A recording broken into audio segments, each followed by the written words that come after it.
Bonjour à tous. Nous allons effectivement nous préoccuper du problème de l'administration de Valium et de Bucolam par des professionnels non soignants au sein des établissements sociaux et médico-sociaux. Et donc nous allons nous interroger et essayer de faire le point sur le cadre juridique qui s'attache à cette problématique. Et puis sur les conditions dans lesquelles il est possible à des personnels non soignants de distribuer des médicaments, également les précautions qu'il faut prendre et puis les conséquences éventuelles qui en résultent au plan juridique, aussi bien pour les établissements que pour les professionnels eux-mêmes. Alors, je vous propose que nous procédions en 3 temps. Dans un premier temps, nous allons rappeler ce qui est le cadre général de l'aide à la prise de médicaments, puisque le Code de la santé publique contient des dispositions assez précises concernant les actes infirmiers, donc les actes qui par nature relèvent de l'intervention d'un infirmier.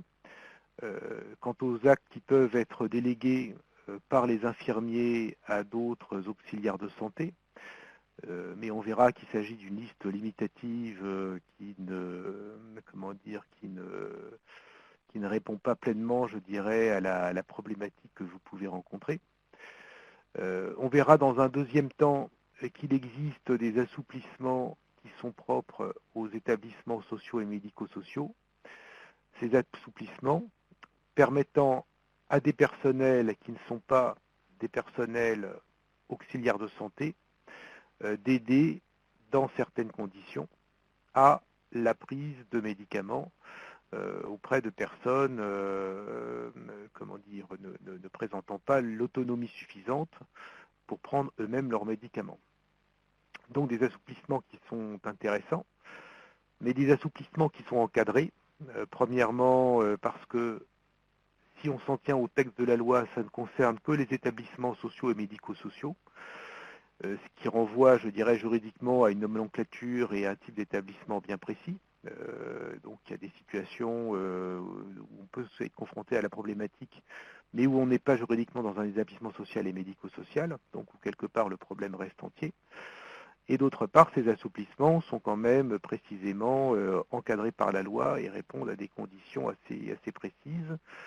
Quant à la nature des médicaments concernés et quant aux exigences de prescription par un médecin en second lieu. Et puis dans un troisième temps, nous allons examiner les enseignements de la jurisprudence, autrement dit, que se passe-t-il si les choses ne se passent pas comme prévu, s'il y a un dommage qui est subi par le patient. Que se passe-t-il si nous sommes confrontés à un professionnel qui refuse d'aider à la prise de certains médicaments? Donc nous verrons les enseignements assez peu nombreux d'ailleurs que nous apporte la jurisprudence sur ces questions. Donc je vous propose que nous évoquions donc le premier sujet, à savoir l'inscription de l'aide à la prise de médicaments parmi les actes relevant du rôle propre de l'infirmier et relevant des actes pouvant, dans certaines conditions, être délégués par ces infirmiers à d'autres professionnels de santé. Alors, donc le Code de la santé publique contient une définition assez précise de ce que sont les actes qui relèvent du rôle propre de l'infirmier. Alors il n'est pas question, je dirais, de vous en faire une présentation exhaustive, à la fois parce que ce serait très long et à la fois parce que ce ne serait pas au cœur de notre sujet. Donc 2 articles, malgré tout, à citer. Donc, premier article, la définition générale des actes relevant du rôle propre de l'infirmier.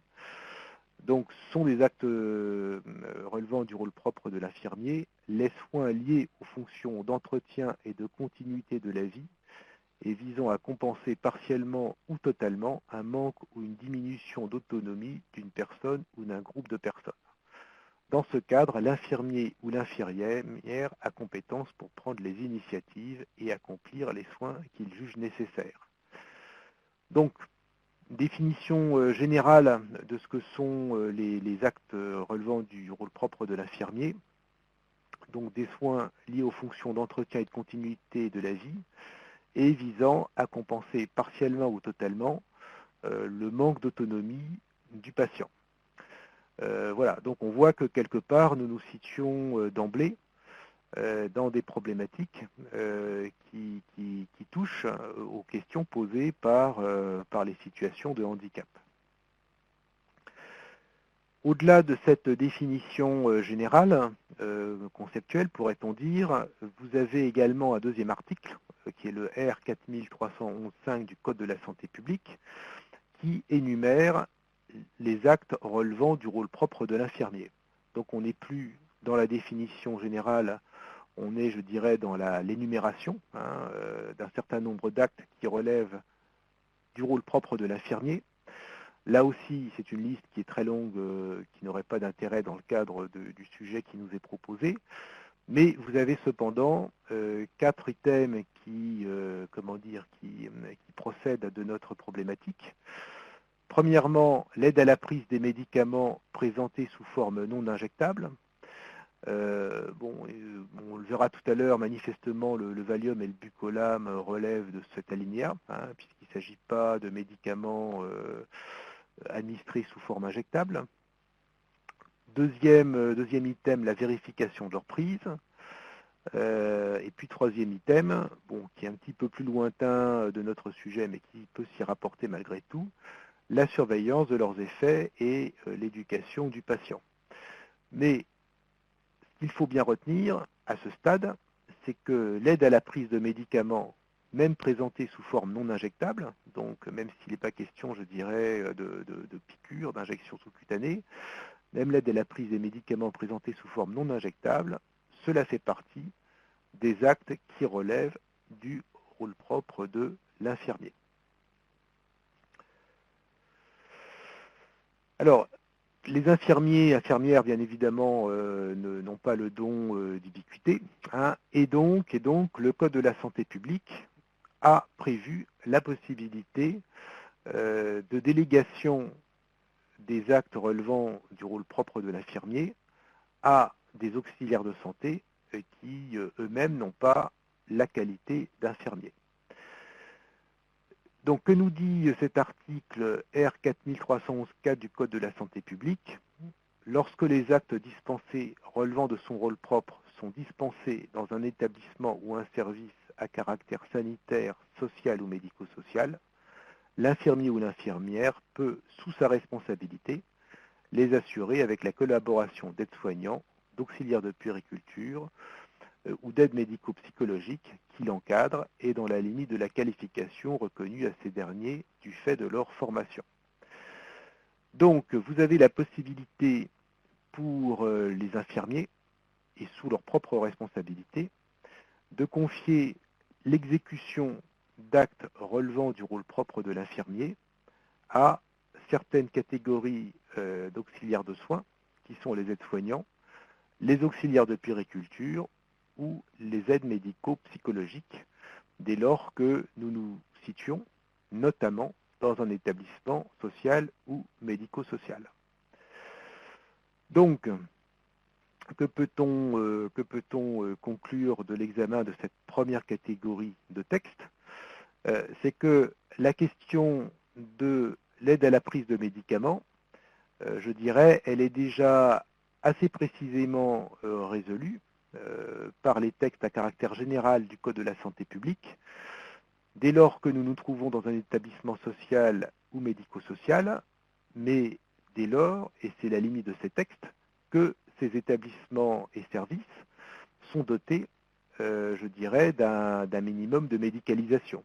Il faut que vous ayez un infirmier ou une infirmière, et par ailleurs, il faut que vous ayez du personnel à qui l'aide à la prise de médicaments puisse être déléguée, qui répondent donc aux conditions posées par l'article R 4311-4 du Code de la santé publique, à savoir aides-soignants, auxiliaires de puériculture, aide médico-psychologique.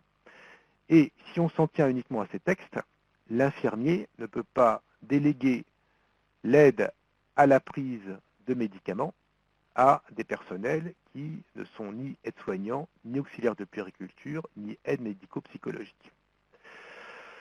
Donc, ce sont des textes qui fonctionnent dans des établissements présentant, je dirais déjà, un relativement haut degré de médicalisation. Ça peut être des foyers d'accueil médicalisés, ça peut être des maisons d'accueil spécialisées, ça peut être les établissements et services pour enfants handicapés. Mais la limite de ces textes, et c'est la raison pour laquelle d'autres textes ont été pris qu'on va examiner dans un deuxième temps, la limite de ces textes, c'est que ça ne fonctionne pas dès lors que vous n'avez pas d'aide-soignant, d'auxiliaire de puériculture ou d'AMP pour prendre le relais. Hein. Ça ne résout pas la question de l'aide à la prise de médicaments que peuvent en particulier apporter des personnels à caractère éducatif, notamment dans des établissements qui ne sont pas du tout médicalisés. Donc, je dirais, ces textes résolvent une partie de la difficulté, mais ne résolvent pas toute la difficulté. Et c'est la raison pour laquelle nous allons passer donc à l'examen de l'autre corpus de texte, qui est l'article L313-26 du Code de l'action sociale et médico-sociale, qui permet de confier l'aide à la prise de médicaments à toute personne chargée de l'aide aux actes de la vie courante. Alors, on verra que, en troisième partie, que la jurisprudence a de surcroît une vision large de ce qu'il faut entendre par toute personne chargée de l'aide aux actes de la vie courante.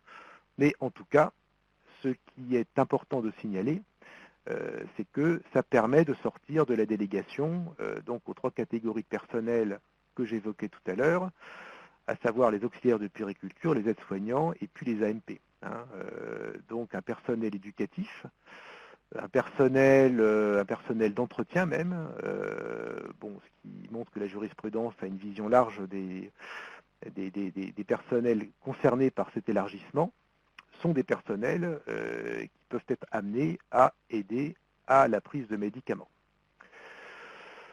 Alors, donc pourquoi et comment sommes-nous arrivés là? Parce que je dirais la question de la non-médicalisation de certains établissements et services sociaux et médico-sociaux, foyers d'hébergement, foyers de vie en particulier, a de façon assez ancienne donné lieu à un certain nombre de difficultés de fonctionnement, hein, en ce sens où ce sont souvent des établissements qui accueillent des personnes en situation de handicap ayant besoin de traitements réguliers, et ce sont des établissements qui ne sont pas du tout médicalisés pour des raisons de répartition des compétences entre les conseils départementaux et puis l'assurance maladie. Alors, les pouvoirs publics ont commencé à se saisir activement, si je puis dire, du problème, en saisissant tout d'abord le Conseil d'État pour que ce dernier leur donne un premier éclairage sur la question. Et le Conseil d'État a rendu un avis en mars 1999 sur la question, avis qui a été suivi d'une circulaire datant de juin 1999. Mais un avis du Conseil d'État, une circulaire, je dirais, voilà, c'est des interprétations des textes, et ce ne sont pas des textes créateurs de droit. Et donc, il a fallu attendre la loi HPST de juillet 2009 pour que les orientations,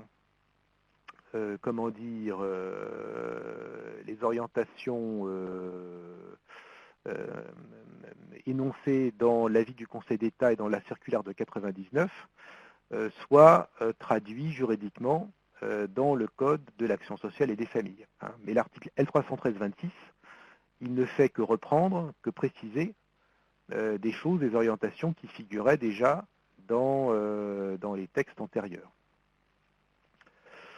Alors que nous dit ce fameux article L313-26 ? Alors, premièrement, ce texte ne vise que les établissements sociaux et médico-sociaux visés à l'article 312.1 du Code de l'action sociale et des familles. Donc, il ne concerne, si on s'en tient à sa lettre, qu'aux établissements sociaux et médico-sociaux. Donc, ce sont les établissements pour personnes âgées, ce sont les établissements de la protection de l'enfance, ce sont les établissements et services pour personnes handicapées notamment, ce sont les établissements et services qui accueillent des personnes en situation d'exclusion sociale, mais l'article L313-26,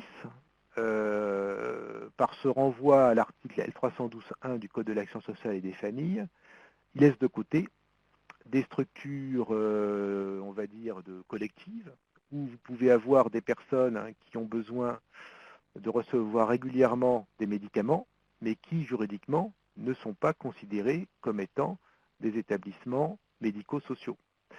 C'est le cas, par exemple, de tout ce qui relève de la législation relative aux centres de loisirs. Un centre de loisirs, colonies de vacances et autres, tout ceci, ce ne sont pas des établissements médico-sociaux. Ça peut concerner également certains établissements qui accueillent de très jeunes enfants, les micro-crèches en particulier. Alors pourquoi les micro-crèches et pas les crèches? Parce que dans les crèches, a priori, vous avez du personnel médical et paramédical, et donc, je dirais, le problème est résolu d'une autre manière. Donc, ce renvoi à l'article L312.1 précise les choses, mais en précisant les choses, exclut a priori un certain nombre de lieux de vie de cet assouplissement qui permet à des personnels qui ne sont pas des auxiliaires médicaux d'aider à la distribution de médicaments. Alors, vous avez une réponse ministérielle qui a été donnée en 2012 qui laisse à penser, en réalité, que l'aide à l'administration de médicaments ne présentant pas de difficultés particulières peut être confiée à des gens qui ne sont pas des auxiliaires médicaux, même lorsque nous nous trouvons dans des établissements qui ne sont pas des établissements médico-sociaux, puisque Marie-Arlette Carlotti, ministre déléguée en charge des personnes handicapées et de la lutte contre les exclusions, avait indiqué à l'époque que des assistants maternels pouvaient aider à la prise de médicaments dès lors que la prise de ces médicaments était assimilable à un acte de la vie courante ne présentant pas de difficultés particulières. Autrement dit, vous avez une prise de position d'un ministre qui, somme toute, tend à élargir considérablement le champ de la dérogation ouverte par l'article L313-26 du Code de l'action sociale et des familles. Que faut-il en penser? Je pense qu'il faut rester malgré tout prudent. Il s'agit uniquement d'une réponse ministérielle à une question posée par un sénateur, et je crois que une telle interprétation, je dirais, c'est un éclairage, mais bien évidemment, ça n'est pas de nature à lier un tribunal si nous nous trouvions en présence d'un litige de responsabilité civile, de responsabilité pénale, qui serait soumis à une juridiction. Donc, je dirais, voilà, c'est un éclairage intéressant, mais je pense qu'il faut malgré tout rester très prudent sur l'effectivité juridique de l'élargissement qui est proposé par la lecture des textes qui était celle de Marie-Arlette Carlotti à l'époque. Donc, premier point, a priori, la dérogation, l'élargissement ne concerne que les établissements sociaux et médico-sociaux et pas d'autres lieux de vie collective où vous pouvez trouver des personnes ayant besoin de prendre régulièrement des traitements. Deuxième condition, les personnes concernées doivent être des personnes qui ne peuvent prendre elles-mêmes leur traitement faute d'une autonomie suffisante. Bon, je dirais c'est un petit peu implicite, hein, à partir du moment où nous nous trouvons dans des établissements pour personnes handicapées, nous nous trouvons par définition en présence de personnes qui ne peuvent pas prendre elles-mêmes leur traitement. Et dans la problématique particulière qui nous intéresse, une personne qui fait une crise d'épilepsie, bien évidemment, pendant la crise, n'a pas l'autonomie suffisante pour prendre elle-même son traitement. Donc je dirais c'est une condition je dirais, qui est rempli d'office, hein, s'agissant de la question qui nous intéresse. Troisième condition, le traitement doit être nécessairement prescrit par un médecin à l'exclusion de tout autre. Hein. Donc il faut nécessairement que ce soit un médecin, et uniquement un médecin, qui ait prescrit le traitement en question. Bon, là aussi, s'agissant du Valium et du Bucolam, la question ne pose pas de problème puisque seuls des médecins, voire des neurologues peuvent prescrire ce genre de traitement. Donc, je dirais, c'est une question qui est nécessairement, une condition, pardon, qui est nécessairement résolue dans le cas qui nous intéresse. Cinquième condition, le mode de prise du médicament ne doit pas présenter une difficulté d'administration ni d'apprentissage particulier. Alors, là, je dirais, on est dans une question d'appréciation des faits qui n'est pas extrêmement évidente. Hein. Qu'est-ce qu'un médicament qui ne présente ni difficulté d'administration ni d'apprentissage particulier ? Il n'y a pas de jurisprudence qui a été rendue sur cette question. Hein, donc, je dirais, on en est réduit à, à faire des hypothèses. Bon, il paraît, acquis avec une quasi-certitude, hein, puisque la certitude absolue n'existe pas. En tout cas, n'existe pas en droit. Que le Bucolam rentre pleinement dans cette catégorie, hein, puisqu'il n'y a même pas, je dirais, de question de dosage. Hein, et puis l'administration est très simple, hein, c'est uniquement, je dirais, administrer le traitement qui est déjà dosé entre la gencive et puis la joue. Il y a une incertitude, mais qu'on peut qualifier, je pense, de modérée s'agissant du Valium, puisque d'une part, il faut doser le médicament, et que d'autre part, il s'agit donc d'un mode d'administration qui est intrarectal. Maintenant, la question du dosage, objectivement, me paraît rentrer objectivement dans cette condition. Hein. Bon, certes, il faut doser, mais je dirais, il y a d'autres médicaments qui objectivement ne présentent pas de difficultés particulières où il y a aussi une question de dosage. Hein. Bon, je pense en particulier à des antibiotiques à caractère pédiatrique où vous devez remplir une pipette en fonction de l'âge ou du poids du jeune patient. Bon, il me semble qu'on est un petit peu dans ce même type de problématique. Et l'administration par voie intrarectale, bon, je pense que les réticences que ça peut poser sont plutôt des réticences de l'ordre du respect de la pudeur et de l'intimité des patients, que des réticences qui tiennent, à mon sens, véritablement à la complexité de l'acte au plan technique. Hein. Donc, encore une fois, avec prudence, puisqu'encore une fois, nous n'avons pas, je dirais, de lecture de ces dispositions qui aient été faites par les tribunaux, il me semble évident que s'agissant du Bucolam, nous cochons toutes les cases posées par ces conditions. Il me semble très probable, avec cependant une petite zone d'incertitude, que nous cochons également les cas s'agissant du Valium, mais encore une fois, il n'y a pas de jurisprudence, donc pour l'instant, nous en sommes réduits, je dirais, à des conjectures et à des interprétations du texte.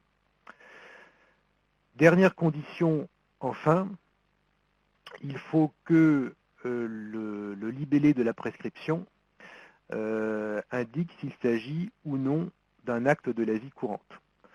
Alors, ce que nous dit d'ailleurs l'article L313-26, c'est que, à défaut, comment dire, de mention expresse dans la prescription, on doit considérer qu'il s'agit d'un acte de la vie courante. Autrement dit, si le médecin n'indique pas qu'il s'agit d'un traitement qui doit être nécessairement administré par un infirmier ou par une personne à qui l'infirmier peut déléguer en fonction de l'article R311, je ne sais plus trop combien, du Code de la santé publique.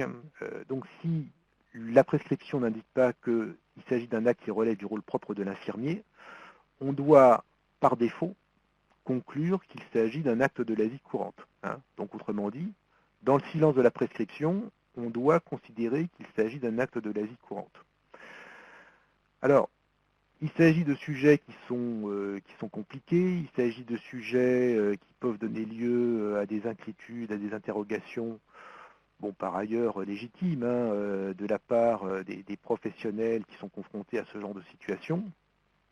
Et il me semble, et je dirais c'est une recommandation de ma part, qu'il serait malgré tout préférable que même si ce n'est pas à proprement parler rendu nécessaire par le texte, les prescriptions, je dirais, soient parfaitement explicites, et qu'on ne se dise pas dans le silence de la prescription, on considère que c'est un acte de la vie courante, mais que la prescription soit explicite et dise clairement s'il s'agit ou pas d'un médicament dont l'administration doit être considérée comme relevant des actes de la vie courante, afin de sécuriser les personnels et afin, je dirais, qu'il n'y ait pas de difficulté d'interprétation.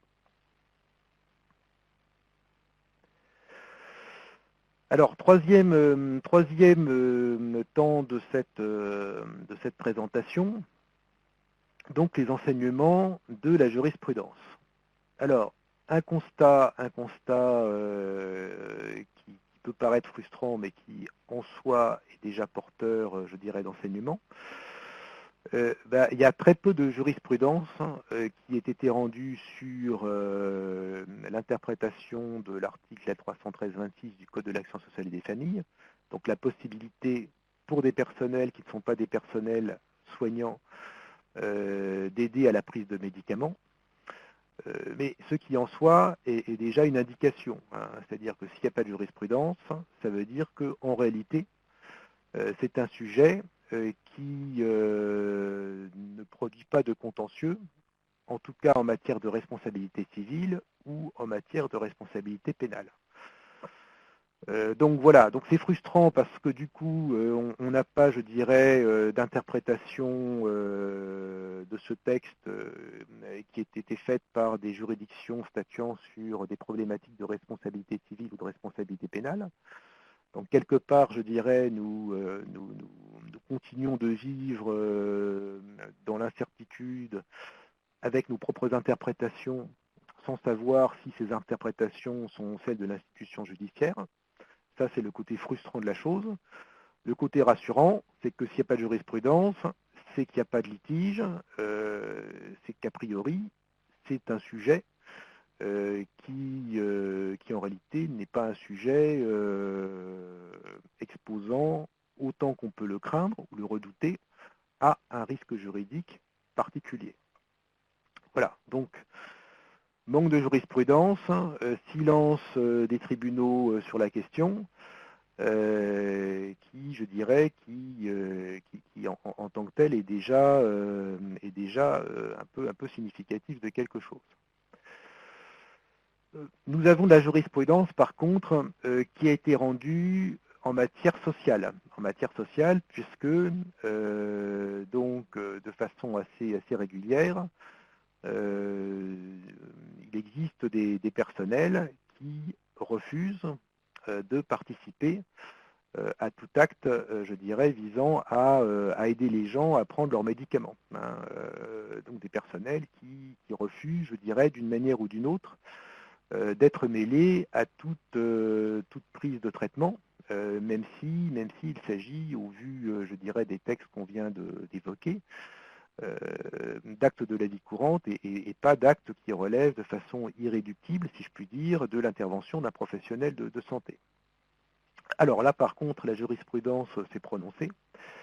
Et ce que nous dit la jurisprudence rendue en matière sociale, en matière de licenciement, c'est que le refus pour un personnel d'accompagnement, en tout cas un personnel non médical, d'aider à la prise de médicaments, constitue une faute professionnelle de nature à fonder un licenciement. Autrement dit, si dans votre fiche de poste, dans les protocoles qui ont été élaborés au sein de l'établissement, donc il est prévu que vous, en tant qu'éducateur, en tant que moniteur, en tant que sais-je encore, si vous avez un usager qui fait une crise d'épilepsie, vous pouvez être amené à, à administrer du Bucolam ou du Valium. Si vous refusez parce que vous estimez que vous n'avez pas le droit de le faire, ce que considère la jurisprudence, c'est que vous avez tort de considérer que ce n'est pas à vous de le faire et que votre refus vous expose à une sanction professionnelle pouvant aller jusqu'au licenciement. Donc ça veut dire que, je dirais, en tant que professionnel non soignant, vous n'avez pas le choix. Au vu de la jurisprudence rendue par la Chambre sociale de la Cour de cassation, si vous refusez d'aider à la prise de médicaments, vous commettez très clairement une faute professionnelle.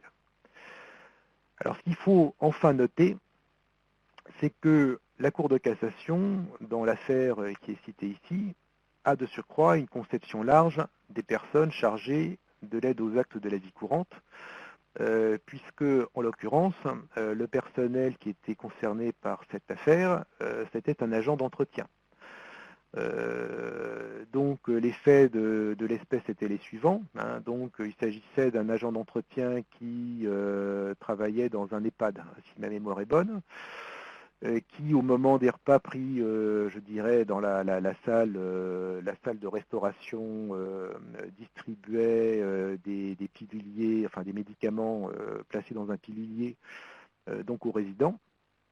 Jusque-là, le personnel en question acceptait de le faire. Et à ce personnel, on a demandé également de distribuer des médicaments placés dans un pilulier à des personnes qui ne dînaient plus dans la salle de restaurant, mais qui dînaient pour des raisons a priori liées à leur état de dépendance de leur chambre. Et le personnel en question a refusé. Et donc, ce qu'a jugé la Cour de cassation, c'était que le licenciement était fondé parce que le personnel n'était pas fondé à refuser d'aider à la prise de médicaments de résidents, je dirais, prenant le repas seul dans leur chambre. Et ce qui est intéressant, encore une fois, c'est que le personnel visé, c'est un agent d'entretien. Donc, ce n'est pas un personnel éducatif, c'est pas un personnel, je dirais, dont le métier, quelque part, c'est de compenser le manque d'autonomie des usagers. Donc on voit que la Cour de cassation, elle a une vision, somme toute, me semble-t-il, très large de ce qu'il faut entendre par personnel chargé de l'aide aux actes de la vie courante. Et je crois qu'on peut en déduire qu'en réalité, ça renvoie à tous les personnels d'un établissement qui ne sont pas spécifiquement des personnels médicaux, médecins, infirmiers ou auxiliaires de santé. Donc on voit que ce que nous dit la jurisprudence, c'est que, somme toute, c'est quasiment tous les personnels des établissements et services qui sont confrontés à la problématique de l'aide à la prise de médicaments et que le refus d'aider à la prise de médicaments constitue une faute professionnelle.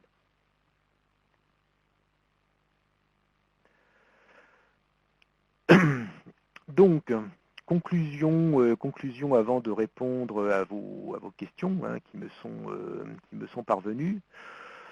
Que faut-il conclure, que faut-il retenir c'est que l'aide à la prise de Valium et de Bucolam par des personnels non soignants, dès lors que nous nous trouvons dans un établissement social et médico-social, paraît possible, je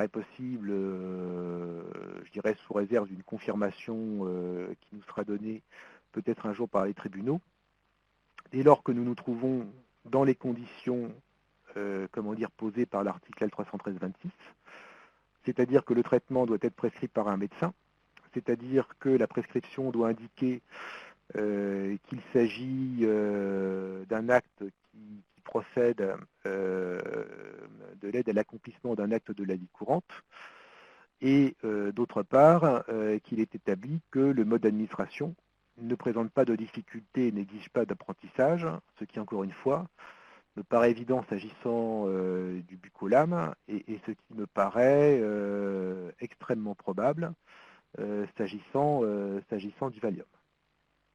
Donc voilà, voilà ce qu'il faut retenir à mon sens de l'examen des textes qui, encore une fois, n'ont pas donné lieu à une jurisprudence foisonnante.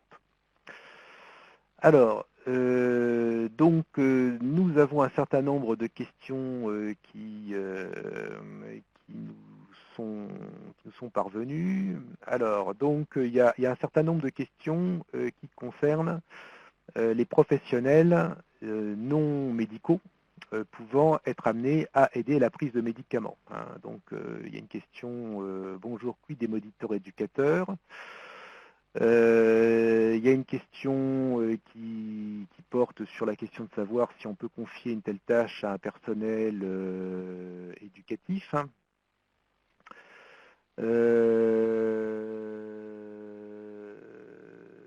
Donc, alors, s'agissant de ces deux premières questions,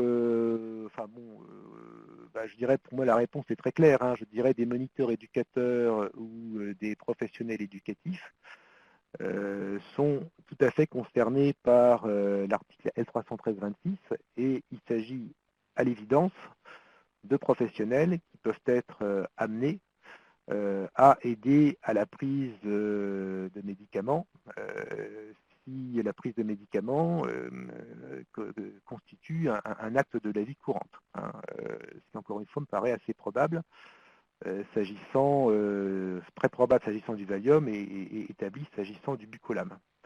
Donc je dirais pour moi la réponse elle est claire. Alors,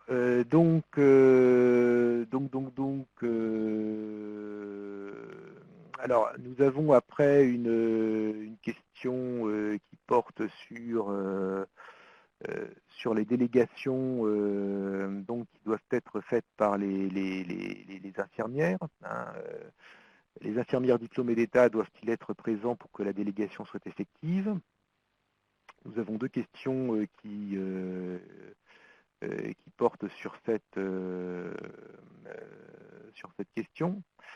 Alors, je dirais la réponse, elle est forcément, elle est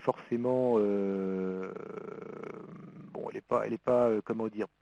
Alors, la réponse, elle est, comment dire, elle est nuancée. Elle était nuancée. Je dirais comment dire. Pour moi, a priori, non. L'infirmier n'a pas forcément à être présent dans les locaux.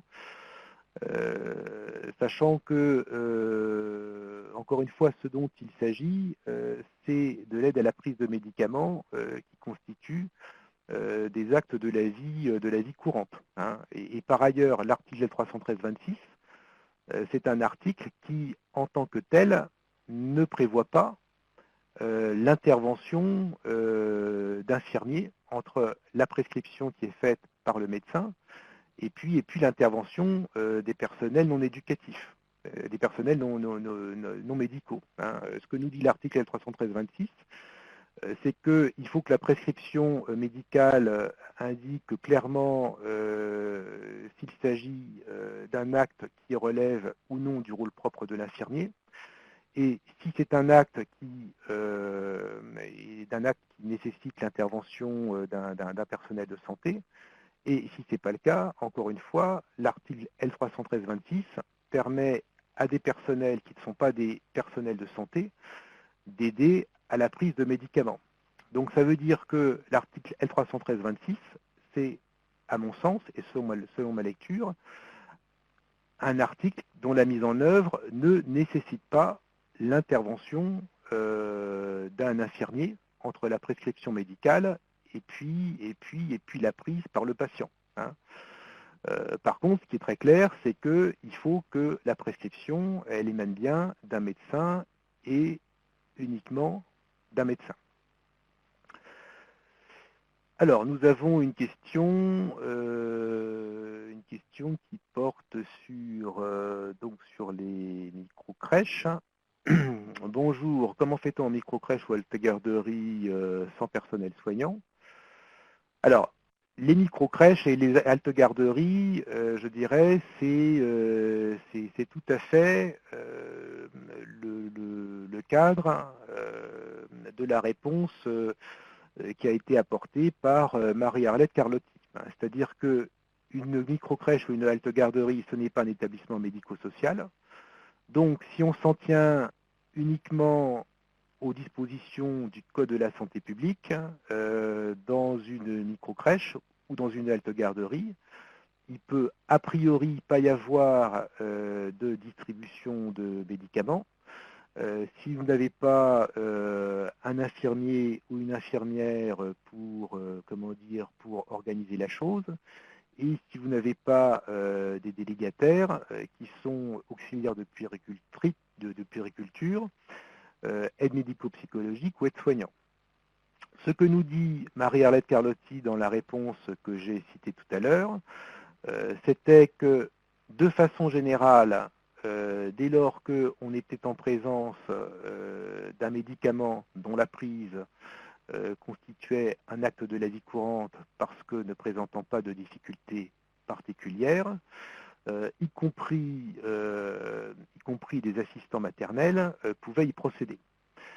Donc, ma réponse, c'est que si on s'en tient à la réponse de Marie-Arlette Carlotti, effectivement, des assistants maternels travaillant dans des micro-crèches ou dans des haltes-garderies peuvent aider à la prise de médicaments dès lors que vous avez une prescription qui est faite par un médecin et dès lors que vous avez un protocole et un écrit des familles, je dirais, donnant leur accord pour qu'il soit procédé ainsi. Maintenant, encore une fois, le cadre juridique dans lequel on se situe dans cette hypothèse est un cadre juridique qui me paraît quand même, je dirais, fragile. Opérationnel, certes, frappé du coin du bon sens, probablement, mais encore une fois fragile, puisque, pour le coup, en cas de difficulté, la valeur d'une réponse ministérielle face à un juge me paraît quand même quelque chose d'assez peu assuré, pour ne pas dire plus. Donc je pense que s'agissant des micro-crèches et des haltes-garderies, on est objectivement toujours en présence d'une question qui n'est pas tranchée de façon satisfaisante.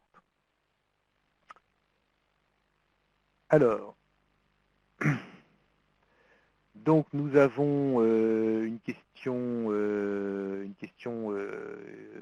qui est la suivante. Il n'y a pas de jurisprudence, si néanmoins une plainte survenait qui est susceptible d'être mise en cause, la direction de l'établissement ou bien le personnel éducatif lui-même. Je dirais, alors bon, s'il s'agit d'une plainte au pénal, la responsabilité pénale est une responsabilité personnelle, donc il s'agira de la responsabilité de la personne qui a indûment, je dirais, distribué les médicaments. Et s'il s'agit d'un problème de responsabilité civile, la responsabilité civile qui est engagée, ce n'est pas la responsabilité civile de la personne physique, du salarié, c'est la responsabilité civile de la personne morale qui est gestionnaire de l'établissement. Donc voilà, à mon sens, je dirais comment se présenteraient les choses. Voilà. Alors, donc, nous avons une question qui nous dit la chose suivante. Pourriez-vous nous parler du cas des établissements sanitaires où l'administration des traitements est faite par les éducateurs dans un but d'autonomisation ou au cours de sortie pour le bucolam? Alors, s'agissant des établissements sanitaires où l'administration des médicaments est faite par des personnels qui sont des personnels qui ne sont pas des personnels soignants, pour moi, nous nous trouvons dans le champ d'application de l'article L313-26. Donc, prescription faite par un médecin et probablement par un médecin spécialiste, et puis médicaments dont la prise, parce que ça ne présente pas de difficultés particulières et que ça ne nécessite pas d'apprentissage, peut être faite par des personnels qui sont des personnels d'accompagnement. Donc l'article 313-26, il s'applique, je dirais, aux établissements sociaux et médico-sociaux, mais l'article L313-26, à mon sens, a également vocation à s'appliquer. Remarquez, non, vous me posez une colle. L'article L313-26, en réalité, il ne vise que les établissements médico-sociaux. Voilà, c'est un petit peu insolite. Donc si on s'en tient à la lettre du texte, il s'agit uniquement des établissements sociaux et médico-sociaux qui sont visés. Ma conviction est qu'il s'agit en réalité d'une maladresse de rédaction. Je dirais, on comprend mal, comment dire, pourquoi quelque chose qui serait possible dans un établissement médico-social. Donc l'aide à l'administration faite par un éducateur ne serait pas possible dans un établissement sanitaire dès lors que l'éducateur il participe à des sorties avec les patients et que parmi le personnel encadrant des sorties, vous n'avez pas un ALP, une aide-soignante ou un auxiliaire de puériculture. Donc ma réponse, c'est que si on s'en tient à la lettre de l'article L313-26, il ne s'applique pas dans les établissements sanitaires.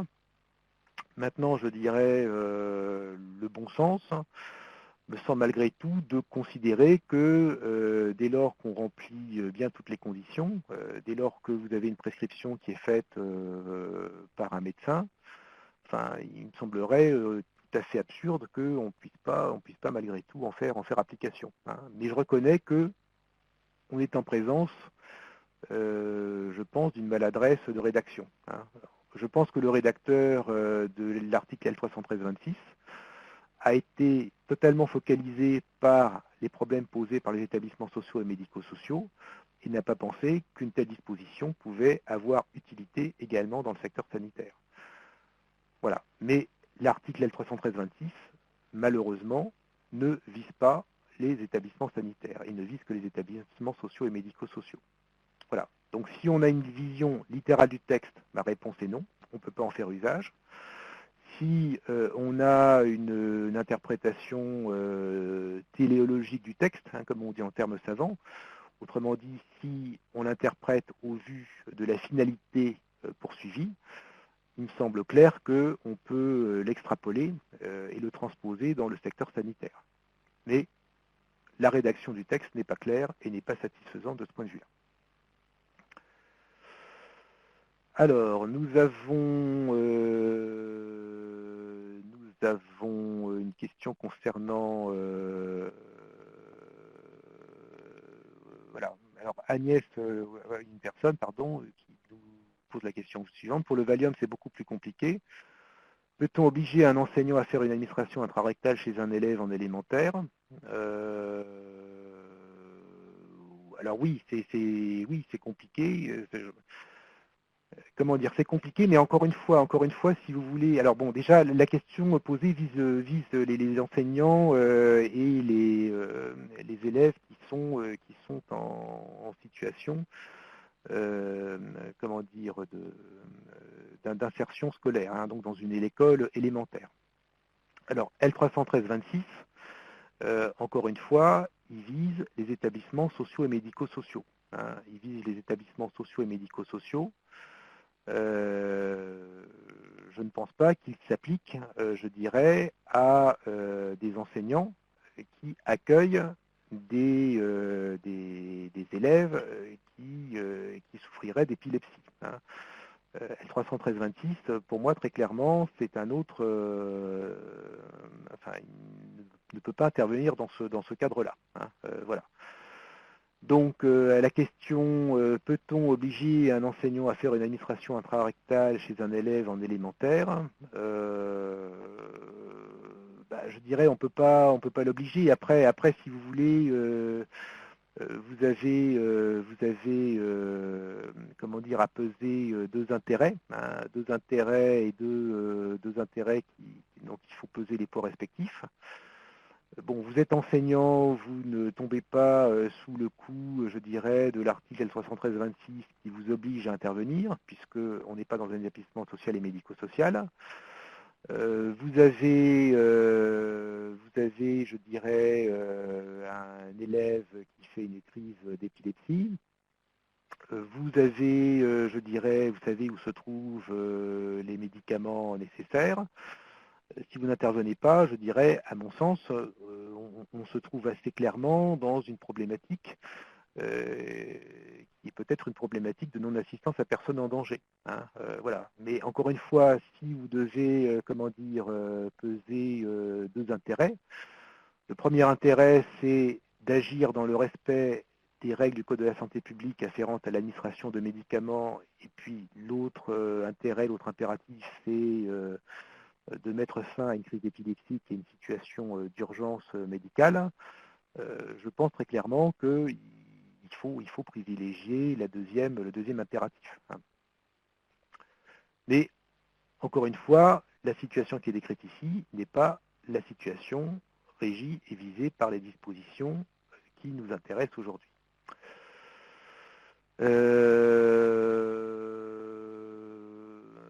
Donc, alors, nous avons une question qui nous vient d'une maison d'enfants à caractère sanitaire.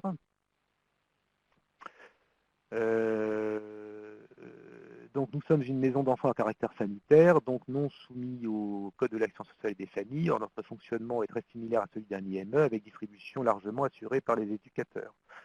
Nous sommes donc dans une sorte d'angle mort juridique. Quel est votre point de vue à ce sujet ? Alors, je dirais, ma réponse est que je confirme tout à fait, je dirais, l'opinion donc exprimée par le participant. Effectivement, nous sommes dans un angle mort juridique. Hein, une maison d'enfants à caractère sanitaire, ce n'est pas un établissement qui est régi par l'article 312.1 du Code de l'action sociale et des familles. Et donc, on est tout à fait dans le même type d'angle mort que celui que j'évoquais tout à l'heure, s'agissant des établissements sanitaires, où des éducateurs peuvent être amenés à aider à la prise de médicaments à l'occasion de sorties. Effectivement, nous sommes dans un angle mort, dans un angle mort juridique. Hein. Il me semble que si on voulait faire évoluer la législation dans un sens d'une plus grande adaptation à la réalité, il faudrait étendre l'article L313-26 à d'autres établissements que les établissements sociaux et médico-sociaux stricto sensu. Hein. Et je vous confirme qu'on est dans un angle mort et que je n'ai pas de réponse satisfaisante à votre question.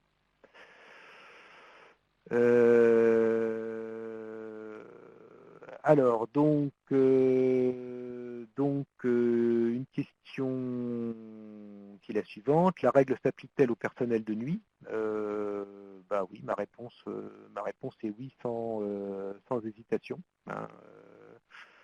Le personnel de nuit peut être tout à fait, je dirais, amené à aider à la prise de Valium ou de Bucolam. Hein. Le personnel de nuit, au sens de la jurisprudence de la Cour de cassation, c'est vraiment, je dirais, un personnel qui rentre dans le champ de l'article 313-26, au même titre que les agents d'entretien. Hein. Donc, pour moi, je dirais, pour le coup, il n'y a pas de sujet, là-dessus.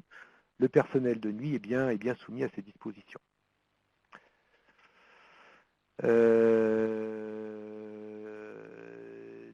Une personne qui me pose la question suivante, vous expliquez que le refus d'administration lors d'une crise d'épilepsie constitue une faute professionnelle. Si le professionnel hors paramédicaux se manifeste dès sa prise de poste en dehors d'une situation de crise, comme refusant d'administrer tout traitement en cas de problème de manière tacite, cette demande est acceptée par sa hiérarchie. Si vous voulez, après, bon, la question qui est posée, c'est la question de la faculté de refus dont dispose un personnel non médical d'aider à la prise de médicaments. Bon. Après, bon, il est clair que si l'établissement en question, soit expressément, soit tacitement, comment dire, accepté, comment dire, a pris acte ou est allé dans le sens du refus opposé par le professionnel. Sur le plan du droit du travail, ce sera difficile, je dirais, après de considérer que le professionnel a été fautif si quelque part l'établissement lui a indiqué que jamais au grand jamais il n'aurait à aider à la prise de médicaments. Mais si ce n'est pas le cas, je dirais si le professionnel fait savoir qu'il va refuser d'aider à la prise de médicaments et si dans les faits il refuse de le faire alors que la situation se présente, pour moi je dirais clairement, le professionnel en question commettra une faute professionnelle. Hein, voilà, je dirais que ce n'est pas au professionnel de décider si l'article L313-26, article à valeur législative, s'applique à lui ou pas. Hein. Donc encore une fois, je pense qu'au vu de la jurisprudence de la Cour de cassation, le personnel n'a pas le choix d'aider ou de ne pas aider à la prise de médicaments, hein, dès lors que on remplit les conditions d'application de l'article L313-26.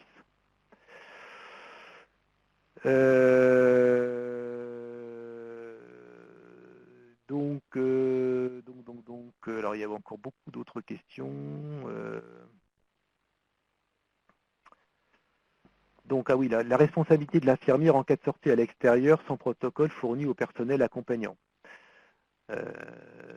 Donc, alors, il est clair que l'article L313-26, il nécessite, je dirais, pour être pleinement opérationnel, effectivement, un certain nombre de formalisations des choses. Hein. C'est-à-dire que même si la prise de médicaments ne présente pas de difficultés particulières, il est clair qu'il faut qu'il y ait un protocole qui soit établi par le médecin prescripteur ou le médecin coordonnateur ou l'infirmière s'il y a une infirmière dans l'établissement.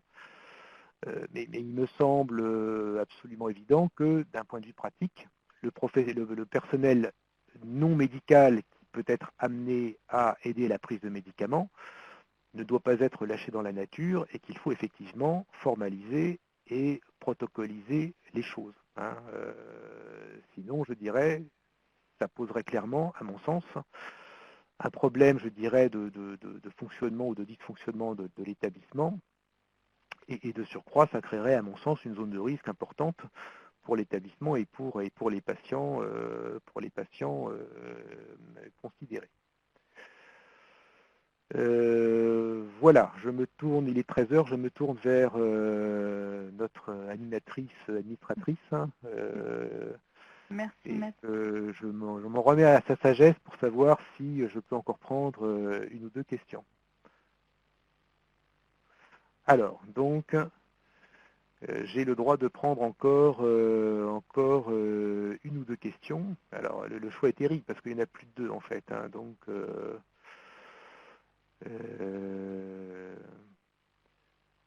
alors.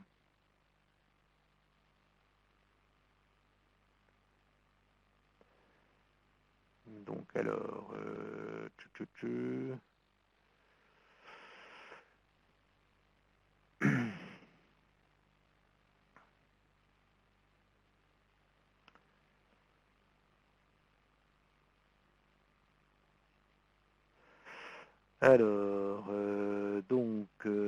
une question.